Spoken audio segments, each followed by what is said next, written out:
পৃথিবীতে যত সাকসেসফুল মানুষ আছে ম্যাক্সিমাম ক্ষেত্রে তাদের জীবন কাহিনী পড়লে আপনি বুঝবেন তারা ম্যাক্সিমাম সময়ই তাদের জীবন দশায় একা থাকে এবং একাকিত্বটাকেই খুব ভালো মতো অবজারভেশনের মাধ্যমে নিজের জীবনে আয়ত্ত করে।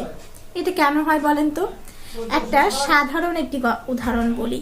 যেমন ধরেন, কোনো ফসলকে যদি আমরা রোপণ করতে চাই তাহলে সেই রোপণের আগে বীজগুলোকে অন্ধকার মাটির মধ্যে চাপা দিয়ে রাখতে হয়। এটার কারণ হচ্ছে অন্ধকারেই সেই বীজটি খুব সুন্দর মতো রোপণ হবে।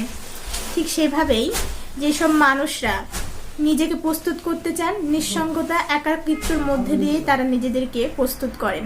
তো আপনার লক্ষ্য যদি থাকে যে আপনি নিজেকে চূড়ান্ত লেভেলের সাফল্যের কাছে নিয়ে যেতে চান, তাহলে অবশ্যই আপনাকে ওই রকম নিঃসঙ্গ একা এবং নিজের মতো করে একাকিত্বকে ভালোবেসেই সাফল্য অর্জন করার জন্য প্রচেষ্টা করতে হবে এবং এই প্রচেষ্টার ফলে আপনি একসময় খুব সুন্দর মতো উপভোগ করতে পারবেন।